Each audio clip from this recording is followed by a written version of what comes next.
Bonjour très cher, j'espère que tu vas bien. Bienvenue sur ma chaîne. Je suis Vanires Dogmo, étudiante en médecine, entrepreneur et jeune auteur du livre intitulé « Faites tomber vos masques que voici ». Il est disponible en version française et en version anglaise sous le titre « Drop Your Mask ». La vidéo d'aujourd'hui est une continuité de la dernière dans laquelle je parlais de comment apprendre à se connaître. Dans notre monde d'aujourd'hui où tout tente de nous faire croire que c'est à l'extérieur, que c'est à l'autre bout du monde, que c'est après la frontière, que c'est même chez le médecin que se trouve le bonheur, que se trouve la paix, que se trouve le bien-être et oui, même la santé. Et pourtant, ces choses sont bien, elles sont bien, mais elles ne font pas tout. Si ce qu'on a à l'intérieur est renié, est oublié, est méprisé même des fois, est-ce que nous pouvons prétendre que nous trouverons le bonheur à l'extérieur, que nous trouverons la joie chez les autres, si ce que nous avons à l'intérieur de nous-mêmes, si qui nous sommes nous-mêmes est méconnu, est renié, est mis de côté, n'est pas accepté, n'est même pas aimé? Sans plus tarder, je vais rentrer dans le sujet d'aujourd'hui qui est de te parler de comment tes émotions font de toi une marionnette. Oui, tes émotions peuvent faire de toi une marionnette. Ici, je vais parler principalement des émotions négatives. Parce que c'est quoi une émotion? Une émotion, c'est comme un langage. C'est comme ton corps qui te dit ce par quoi tu passes en ce moment. Ton émotion dit également dans quelle vibration énergétique tu te trouves. Dans quelle posture je me trouve face à ce qui est en train de se produire, face à ce que quelqu'un est en train de dire pour le moment. Et je vais citer ici 3 émotions principales qui font de toi une véritable marionnette dans ta vie au quotidien, mais pour lesquelles tu ne prêtes pas souvent attention. La première, c'est la colère. Nous connaissons tous, et je suppose que toi également d'ailleurs, une personne qui a cette facilité-là à se retourner comme, j'aime bien dire, comme un bois qu'on a mis dans le feu et il prend feu dès qu'il entend une parole. Il prend feu dès qu'il voit que quelque chose n'a pas été fait comme il le souhaite ou comme il attendait. Et si c'est ton cas, je vais te donner quelques petites explications pour que désormais tu regardes un peu et tu vois jusqu'à quel point cela t'affecte. Premièrement, la colère, c'est l'une des émotions qui peut détruire toute une vie en un claquement de doigts. Pourquoi? Parce que les gens font énormément de choses sous le coup de la colère, en parole, en acte.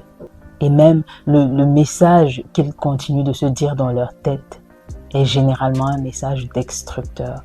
La colère, elle fait produire à ton corps des hormones et plein d'autres substances qui deviennent toxiques pour tout ton système.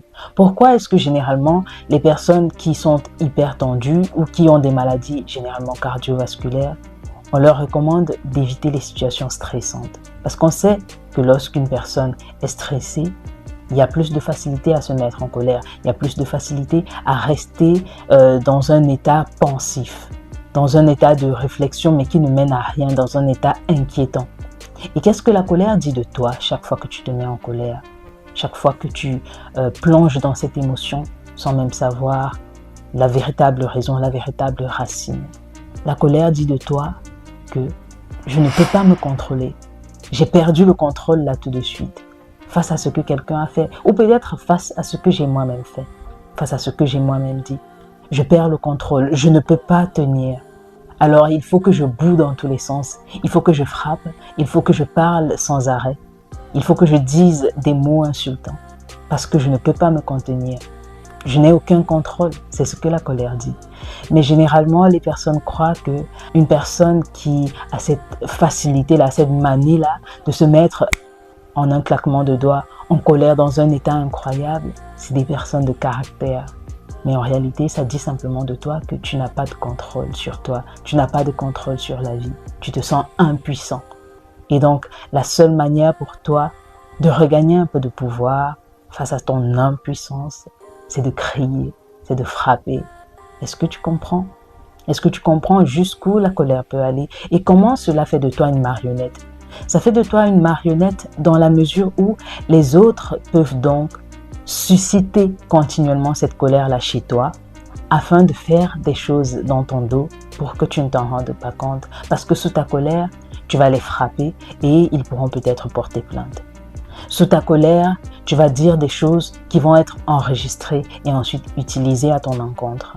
Sous la colère, tu vas partir alors que tu aurais dû rester pour ton bien, pour le bien peut-être d'une réunion ou autre chose. Tu aurais peut-être eu une promotion si tu n'étais pas mis en colère. Alors il y a quelqu'un qui pourra utiliser cela parce que oui, c'est ta faiblesse. Et c'est d'où il est extrêmement important d'apprendre à se connaître parce que lorsque tu apprends à te connaître, tu gagnes du pouvoir sur toi-même, tu gagnes en contrôle sur toi-même parce que une personne qui peut contrôler le monde entier mais qui est incapable de se maîtriser, de se contrôler elle-même, n'a rien du tout. On ne pourrait même pas dire qu'elle est capable de contrôler le monde. Peut-être qu'elle fait peur au monde, mais c'est un contrôle qui finira un jour ou l'autre par tomber. Alors toi, est-ce que tu fais partie de ces personnes-là qui ont de la facilité à se mettre en colère, de la facilité à perdre complètement le contrôle face à une situation qui souvent est très insignifiante? Est-ce que tu sais que lorsque tu te mets en colère ainsi, tu dis que ce que la personne a fait, ce que la personne a dit a de la valeur pour toi, a tellement de la valeur que tu es prêt à tout foutre en l'air, comme on le dit souvent. Est-ce que tu sais cela? Est-ce que tu le comprends? Est-ce que tu peux aller dans ta vie et le réaliser, observer simplement pour t'en rendre compte par toi-même? Quels sont ces moments où tu as été en colère au point de perdre la tête? Quels sont ces moments où tu as été en colère au point de dire des choses que tu regrettes amèrement aujourd'hui? Des choses dont tu ne te souviens même pas avoir faites. Tu as l'impression que ce n'est pas toi qui as agi. Et lorsque tu as ce sentiment-là de n'avoir pas agi de ton plein gré par ta propre directive, c'est ça être une marionnette.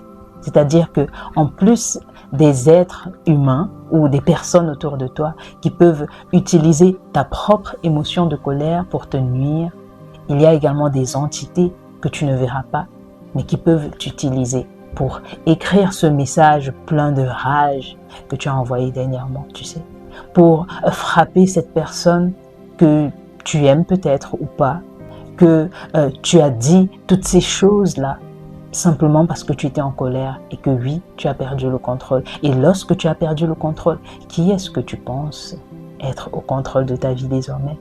Bien sûr, quelqu'un d'autre qui peut être physique ou pas. Mais c'est sûr que quelqu'un doit prendre cet espace-là vu que tu te sens incapable de le contrôler, tu te sens incapable de le prendre comme tien et de le mener à bon escient pour ton propre bien. Alors quelqu'un l'utilisera. Et si quelqu'un l'utilise, généralement, c'est contre toi. Et je ne suis pas certaine que ce soit ce que tu veux, n'est-ce pas? Donc, avant de te laisser emporter par la colère, avant de te dire que tu es une personne de caractère, une personne qui ne se laisse pas faire, j'aime bien ces mots-là. Dis-toi aussi que tu es une marionnette si tu laisses ces émotions, si tu laisses ce que cette personne dit, ce que cette personne fait, t'emporter la tête. Tu deviens une marionnette et rien de plus. Bien, nous allons passer directement à la deuxième émotion qui est la peur. La peur. La peur, c'est l'émotion la plus redoutable qui soit. On a généralement cette habitude-là de comparer l'amour et la haine. On dit que de l'autre côté de l'amour se trouve la haine. Mais moi et plusieurs autres, en tout cas des aînés à moi, pensons que, de l'autre côté de l'amour se trouve la peur. Pourquoi se trouve plutôt la peur? Parce que la haine peut dériver de la peur. La peur de ne plus être aimé, la peur de ne plus avoir de la valeur peut nous faire haïr. La peur de ne pas être à la hauteur peut nous faire haïr, peut nous faire jalouser, peut nous mettre même en colère. Parce que là, je n'arrive pas, alors je me mets en colère. Parce que j'ai peur que si je ne boue pas comme ça dans tous les sens, si je ne frappe pas cette personne, elle pourrait croire que je n'ai pas assez de caractère. Elle pourrait croire que je ne suis pas assez. Et c'est donc la peur de ce que l'autre pourrait penser, de ce que l'autre pourrait faire, qui me pousse à développer cette colère, cette jalousie, cette haine, cette tristesse même. Tout cela pour dire simplement que la peur est comme, en quelque sorte, je dirais, la mère des émotions négatives que nous pouvons ressentir.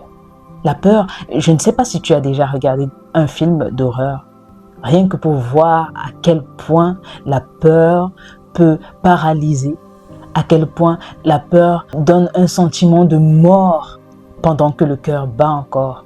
Et il peut même arriver à faire arrêter battre le cœur. Alors toi, est-ce que tu es une personne spécialement peureuse? Nous avons généralement cette habitude-là de dire que nous avons tous des peurs, nous avons tous des doutes, tous des faiblesses. Je dirais presque tous parce que voilà, nous ne sommes pas tout à fait identiques sur cette planète. Mais ce que je tente de te faire comprendre ici, en te parlant de cette émotion de peur, c'est à quel point elle peut te nuire. Elle peut vraiment faire de toi une marionnette, mais la pire de toutes. La pire de toutes. Encore pire que la colère.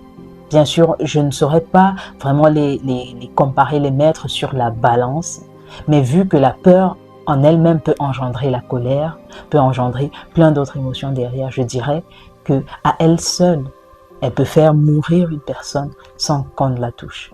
Parce qu'elle aussi fait naître de l'intérieur de la pourriture, de la toxicité, et au niveau émotionnel, et au niveau physiologique, c'est-à-dire de ce que ton corps produit.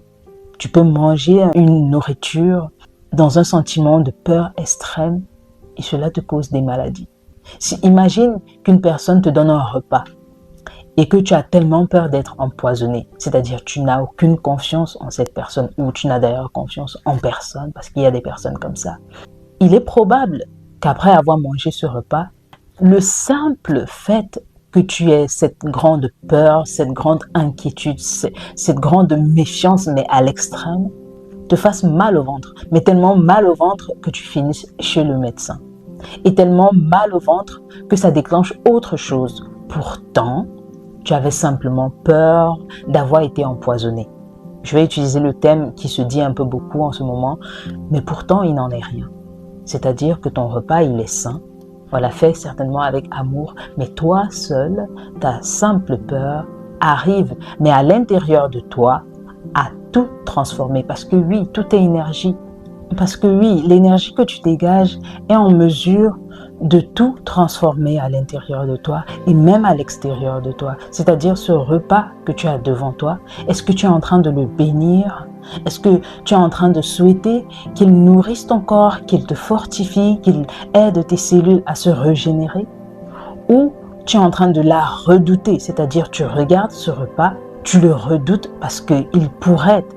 Peut-être que c'est le cas, mais Dieu seul sait les personnes qui, par leur bonne intention, par leur force intérieure, par leur présence dans leur vie et en eux-mêmes, ont pu éviter des situations comme des empoisonnements ou même sont arrivés à le consommer sans que ça n'ait d'effet. Tellement ils sont assis, ils sont présents, ils ont du pouvoir et du contrôle sur eux. C'est eux qui décident ce qui se passe à l'intérieur d'eux. Bien sûr, on ne décide pas de ce qui se passe à l'extérieur, mais ce qui se passe à l'intérieur de toi, à plus de 90%, tu as le contrôle. Et c'est à toi de décider. Mais si tu refuses de décider, bien sûr, quelqu'un d'autre décidera. Bien sûr qu'une autre entité, une autre force décidera pour toi. Et généralement, cette décision-là ne fera pas plaisir. Généralement, elle ne fait pas plaisir. Donc, comme je disais, dans ton émotion de peur face à ce simple repas, puisque tu dégages donc de l'énergie, et que ce repas en lui-même, c'est de l'énergie. C'est d'ailleurs pourquoi, après avoir mangé, tu peux te sentir revigoré ou plutôt affaibli en fonction de ce que tu as mangé, du moment que tu as mangé, de l'état dans lequel tu as mangé, de la façon dont tu as mangé, de l'agencement d'aliments que tu as fait. Tu peux te sentir revivre, fortifié ou complètement alourdi, affaibli, avec juste un sentiment de vouloir dormir ou de vouloir tout rendre de ce repas-là. Donc la peur à elle seule suffit pour détruire tout le corps et toute une vie d'ailleurs. Je vais revenir dans l'exemple d'un film. Si tu en regardes bien sûr, je pense que tu as déjà vu comment, en faisant simplement peur à une personne, on peut la faire aller dans une direction où elle ne devrait pas. Et ensuite, elle est prise au piège, simplement par peur. Que ce soit en entreprise, que ce soit en famille, que ce soit dans la société de façon générale. On utilise la peur pour mener les gens où ils ne devraient pas aller, pour mener les gens où ils ne devraient même pas regarder. Donc, les directions dans lesquelles tu regardes avec un grand sentiment de peur, repose-toi la question, de quoi ai-je vraiment peur? Suis-je autant sans pouvoir? Suis-je autant impuissant? Et avant de laisser grandir en toi cette émotion particulière qui fera grandir plein d'autres, pose-toi et dis-toi que c'est vraiment ce que tu veux, ou alors si ce n'est pas le cas, détache-toi d'elle, comme j'aime bien le dire. Détache-toi des émotions qui ne te servent pas. Et t'en détacher, c'est quoi?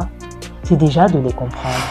C'est déjà de savoir qu'elle existe, de la reconnaître. Ce n'est pas de dire « Ah, mais moi j'ai peur de rien ». J'aime bien les gens qui disent ça. Moi j'ai peur de rien. C'est pas comme si en admettant une peur, tu te faisais plus faible. Au contraire, désormais tu la connais et maintenant tu peux agir dessus. La troisième émotion qu'on peut utiliser pour faire de toi une marionnette, c'est la tristesse. Il y a autour de nous des grands tristes, des personnes qui, et je suppose que toi aussi d'ailleurs, comme moi également, tu as déjà été triste au moins une fois dans ta vie pour X ou Y raison, valable ou pas du tout. Mais il y a ces personnes-là qui sont continuellement dans un état de tristesse pour tout et pour rien. Or, qu'est-ce que la tristesse fait? La tristesse, elle dit « Mais non, je n'aime pas ça. Mais non, je ne savais pas que c'est comme ça que ça devait se passer. Mais si j'avais su, j'aurais fait différemment. Si j'avais su, j'aurais agi différemment. Si je pouvais, je ne peux rien faire. Malheureux que je suis. » C'est ce que la tristesse dit. Peu importe la situation qui se produit, demeurer dans un état de tristesse permanente ou sur une trop longue période, c'est ce que ça dit. C'est que je n'aime pas ce qui est en train de se passer, je n'aime pas ce qui s'est d'ailleurs passé parce que généralement, nous attachons nos émotions sur des faits qui sont déjà produits, c'est-à-dire qui ne sont plus au présent net. Ce sont généralement des faits déjà passés, mais nous sommes accrochés dessus et nous calquons nos émotions dessus, sans savoir qu'en faisant comme ça, nous nous laissons diriger donc par ces choses-là qui sont déjà passées et par nos émotions et par les personnes qui suscitent chez nous ces émotions. Il y a des gens qui viendront te raconter des choses tristes qui ne sont même souvent pas vraies, simplement parce qu'elles savent que lorsque tu seras triste, tu vas refuser de manger, elles vont peut-être avoir ton repas. C'est déjà une façon de t'utiliser. Quand tu seras triste, tu ne vas pas pouvoir aller au boulot, alors elles pourront dire des choses dans ton dos auprès du patron, auprès du boss, auprès du manager, et peut-être rapacher ton poste, peut-être obtenir la promotion qui était au préalable prévue pour toi. Et c'est comme ça que les gens autour te font plein de choses en te maintenant dans cet état de tristesse. Et certains même, lorsque quelque chose de effectivement désagréable t'est arrivé et que tu essayes d'en sortir, tu essayes de retrouver la joie de vivre. Et elles sont là simplement pour te dire, mais avec ce qui t'est arrivé, tu arrives à rire. Avec ce qui t'est arrivé, tu arrives encore à parler aux gens. Avec ce qui t'est arrivé, mais moi à ta place, je souhaiterais mourir. Tout ça pour te retourner dans cet état où tu te morfonds, dans cet état où tu perds goût à la vie. Et lorsque tu perds goût à la vie, ton corps également enregistre l'information parce que oui, c'est une information que tu lui donnes. Et c'est comme ça que lui-même va donc fabriquer des substances, fabriquer des choses qui seront propices à la maladie. On ne peut donc pas être surpris qu'au bout d'un certain temps, cette personne développe une maladie qu'on ne pouvait pas imaginer. Pourquoi? Elle a passé une grande partie de son temps à créer cette maladie-là, à intérioriser, à dire à son corps combien elle déteste vivre, combien les choses autour d'elle lui déplaisent, combien elle est déprimée. Et une autre chose aussi, toujours parlant des émotions, c'est que les émotions peuvent même arriver à guider notre façon de manger, notre façon de consommer en gros. Parce que dans la consommation, on a ce qu'on mange, ce qu'on boit et on a peut-être aussi ce qu'on achète, ce qu'on utilise ou pas. Il y a des personnes qui ont cette sorte de compulsion-là dans l'achat. C'est-à-dire que lorsqu'elles se sentent stressées, des hommes ou des femmes d'ailleurs, mais généralement on sait que ce sont les femmes, lorsqu'elles se sentent stressées, lorsqu'elles sont en colère, lorsqu'elles sont très tristes, elles ne vont pas chercher à savoir comment résoudre cette question de tristesse. Est-ce que je vais continuer ma vie à être triste pour les mêmes choses parce que généralement ça va se reproduire. Ou je vais plutôt courir faire du shopping, le temps de m'évader, le temps d'oublier. Est-ce que je vais courir prendre de l'alcool, me diriger au bar par exemple pour les hommes, pour la plupart parce que de nos jours tout le monde est dans tout. Mais est-ce que je vais me diriger au bar? Est-ce que je vais plutôt me retrouver dans les bras d'une autre femme ou bien prendre une autre femme dans mes bras ou un autre homme d'ailleurs, simplement parce que je suis en colère contre mon conjoint, contre mon partenaire et qu'il me rend triste, elle m'attriste. Mais comme je ne veux pas regarder cette colère, je préfère me réfugier ailleurs avec tous les risques que cela comporte. Et comme je ne veux pas pouvoir parler de cette situation, comme chaque fois qu'on aborde le sujet, je perds le contrôle, je me mets en colère, ou alors c'est elle qui perd le contrôle, tout va dans tous les sens. Et on devient incapable de mener une conversation à bon escient, de communiquer de façon utile, de façon harmonieuse.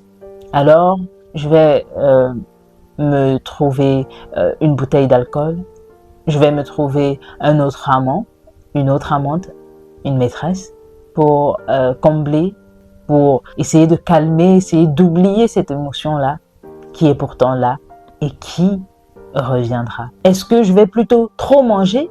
Est-ce que je vais courir prendre des aliments qui sont pas forcément sains pour mon corps, comme peut-être des fritures à outrance, parce que je ne suis pas ici en train de dire que certains aliments sont carrément bons et d'autres carrément mauvais à 100%, même si la vérité c'est que certains sont moins utiles pour notre système, pour notre corps que d'autres.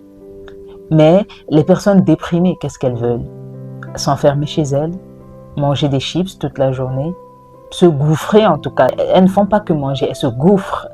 Ou alors ne plus manger aussi pour certains. Pourquoi? Parce que je suis tellement triste. Et sachant cela, les personnes peuvent utiliser donc cette émotion pour te maintenir dans la tristesse tous les jours.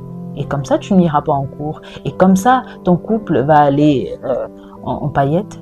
Mais toi, tu laisses faire parce que tu n'as aucun contrôle. Parce que tu ignores que c'est une émotion et que tu peux la choisir et que tu peux t'en défaire. Et pourquoi aussi les choses que nous redoutons, les choses dont nous avons peur, les choses qui nous rendent tristes, les choses qui nous mettent en colère, pourquoi est-ce qu'elles se reproduisent? Pourquoi est-ce qu'elles se perpétuent malgré que nous disons ne pas en vouloir? Elles se perpétuent tout simplement parce que l'univers, lui, ne répond pas seulement aux mots. Il répond à notre vibration énergétique. Le langage qu'il comprend, c'est la vibration. Donc, lorsqu'il capte la fréquence à laquelle nous vibrons, quand je dis vibrer ici, c'est l'énergie que nous dégageons. Il nous envoie l'objet de cette vibration pour que nous soyons satisfaits parce que c'est en quelque sorte une demande. Et c'est aussi là l'autre pan de la loi de l'attraction. On ne pourrait pas s'étonner de voir toujours se répéter les choses qu'on dit, mais je ne veux pas, je ne veux pas. Mais lorsqu'on dit je ne veux pas, lorsqu'on dit je perds le contrôle, je ne savais pas, ceci m'attriste, qu'est-ce qu'on fait en réalité? C'est qu'on accorde beaucoup d'importance à cette chose qu'on condamne en même temps. Et il va de soi qu'elle va se perpétuer. Parce que en se mettant en colère, comme je l'ai dit dès le départ, je perds le contrôle, je perds le sens. Je suis impuissant face à cette personne, impuissant face à assez de pouvoir, assez de force pour faire ce que moi, je refuse de faire, ce que moi, je n'arrive pas à faire. Et ça peut être n'importe qui, ça peut être n'importe quoi. On peut se plaindre autant qu'on veut. Déjà que la plainte elle-même dit quelque chose de ce qu'on ressent. Et donc, il est, j'ai pas envie de dire impossible, mais ça l'est quand même, de ne pas prêter attention à ses émotions, de continuer de ressentir les mêmes émotions et de croire que de simples paroles, qui sont un mensonge, vont changer le cours des choses. J'essaye d'être gentil avec cette personne, mais elle continue d'être méprisante à mon égard. Tu prends d'abord le temps de t'aimer, de te respecter assez, d'avoir de l'assurance, d'avoir de la confiance en toi, de t'estimer assez afin maintenant de respecter les autres et espérer ou ne même pas attendre du tout qu'ils te respectent en retour. Et je peux te garantir que dans un état pareil, il y aura très peu de personnes qui oseront te manquer de respect. Pas parce que tu leur auras dit « moi je mérite du respect », mais parce que ce que tu dégages ne leur permet pas de te manquer de respect. Elles ne pourront pas, peu importe qui c'est. Et si elles sont tellement incapables d'être respectueuses vis-à-vis d'elles-mêmes et des autres, ce qu'il va se passer, c'est qu'elles vont s'éloigner. Pas parce que tu vas le leur demander, mais c'est que la vie va répondre à ta vibration énergétique, comme je disais. Et c'est valable pour toutes les autres choses. Donc, c'est étape après étape. Tu peux changer la façon dont tu te perçois. Tu peux changer la façon dont tu ressens les choses. Et il est important de comprendre que par rapport aux émotions, ici je ne suis pas en train de dire de renier ces émotions, c'est-à-dire lorsque je me sens en colère, je dis non, je ne suis pas en colère et je refoule ma colère ou je la garde à l'intérieur. D'une manière ou d'une autre, un jour ou l'autre, elle va finir par ressortir. Et c'est pourquoi on voit ces situations où une personne peut te rappeler ce qui s'est produit il y a 10 ans, ce qui s'est produit le mois passé et elle n'a rien dit.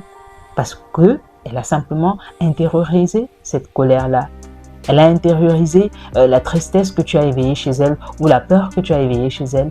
Et lorsqu'elle en a l'occasion, elle te la remet. Or, ce qu'il est mieux de faire face aux émotions, c'est de savoir les exprimer sans réagir avec impulsivité et émotivité. Ça, c'est deux choses différentes. Réagir avec impulsivité et exprimer son émotion clairement. Par exemple, tu reviens du travail, tu trouves ton fils qui a versé de l'eau sur le canapé dans le salon. Tu pourrais te mettre à le frapper, à l'insulter, à le traiter de vaurien. C'est une façon de faire. Et là, ce que tu es en train de faire, c'est que tu agis avec émotivité. Tu réagis, tu n'es même pas en train d'agir, mais tu es en train de réagir à ce qu'il a fait parce que c'est déjà produit. Donc, tu donnes une réponse impulsive. Dans le degré de ta colère, tu peux lui casser un bras, tu peux lui dire des mots qu'il n'oubliera jamais. Il va croire que son père ou sa mère que tu es ne l'aime pas. Juste à partir de ce jour-là, tout l'amour que tu lui auras montré ou que tu vas lui montrer après ne vaudra plus rien. Simplement parce que sur le coup de la colère, tu es allé trop loin. Tu t'es laissé emporter et tu as dit des choses que tu n'es pas sûr que c'est toi-même qui les as dites. Tu as frappé ton fils, ta fille d'une manière où tu n'es pas sûr que dans ton état normal, tu aurais fait. Pourtant, à côté, tu aurais pu faire venir l'enfant et lui dire clairement que tu es en colère à cause de ce qu'il a fait pour que vous puissiez communiquer. Et désormais, s'il ne reverse pas l'eau sur le canapé, déjà qu'il faut savoir pourquoi ça s'est produit. Parce qu'en te mettant à le frapper, tu ne l'as pas écouté, tu ne sais pas ce qui s'est passé. Et après, c'est beaucoup de regrets.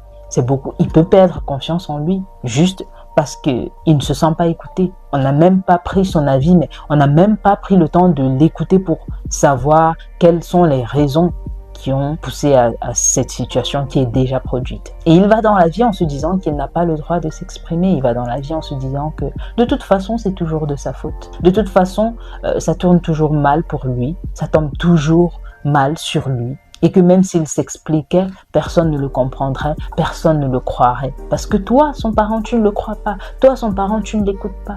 Or, en l'écoutant, premièrement, tu aurais peut-être vu que ce n'est pas une situation qui mérite que tu te mettes en colère. Ou, si c'est le cas, tu lui aurais exprimé ta colère, ton mécontentement de façon claire et qu'il sache et qu'il comprenne.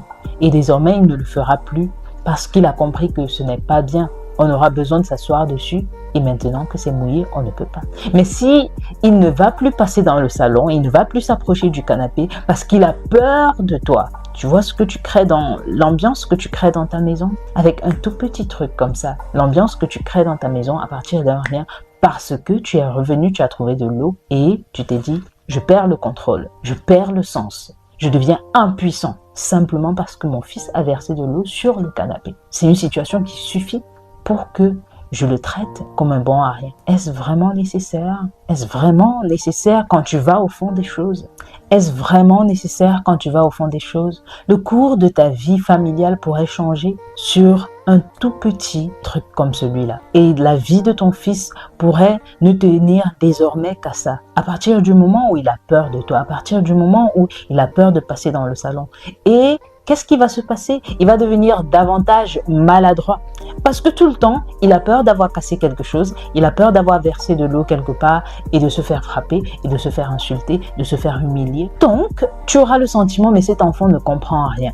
Cet enfant veut me détruire. Cet enfant, il veut tout casser dans ma maison, etc., etc. Et j'aime souvent dire aux parents, c'est bien qu'il casse quelque chose. Au moins, ça montre qu'il est là. Parce que ceux qui n'ont pas d'enfants n'ont rien à casser, n'ont rien à racheter. Donc, c'est bien qu'il soit là. Au moins, il te fait sentir sa présence. Et c'est un enfant. Je ne dis pas qu'il devrait rendre ta maison en bois, mais au moins, tu dois pouvoir avoir cette maîtrise-là de toi pour savoir ce qui vaut la peine d'accorder toute ton attention et l'intensité que tu y mets. Donc, comme je disais, les 3 émotions principales qui font de toi une marionnette, que ce soit de façon très directe ou de façon plus subtile, c'est premièrement la colère, la peur et la tristesse. Il y en a plein d'autres, mais elles sont les principales parce que à partir d'elles, plein d'autres émotions négatives et destructrices sont engendrées. Et dernièrement, je te parlais d'apprendre à te connaître en 3 étapes. La première étape étant la sagesse du corps. Tu dois pouvoir connaître la sagesse du corps, tout ce qui concerne ton corps physique dans sa globalité. Ensuite, tes émotions, comme on en parle encore aujourd'hui, tes émotions. Quelles sont tes émotions? Est-ce que tu peux les identifier? Tu as la capacité de les choisir. Comment est-ce que tu les nourris? Est-ce que tu vas t'en défaire? Et quel est ton langage? Parce que ton langage, qu'il soit verbal ou intériorisé, sachant que le langage intériorisé suscite encore aussi des émotions, que ce soit chez toi ou chez les autres, de veiller à ton langage, puisque c'est comme ça que tu apprends à te connaître. Et lorsque tu te connais, tu peux connaître l'univers tout entier. Quelqu'un a dit, connais-toi, tu connaîtras l'univers et les dieux. Et c'est tout ce que je te souhaite. Je te laisse là pour cette vidéo. Je souhaite également que d'ici la prochaine fois, tu aies arrêté d'être une marionnette entre les mains des autres et entre les mains de la vie. Donc, je te souhaite bien de belles choses et je te dis à bientôt.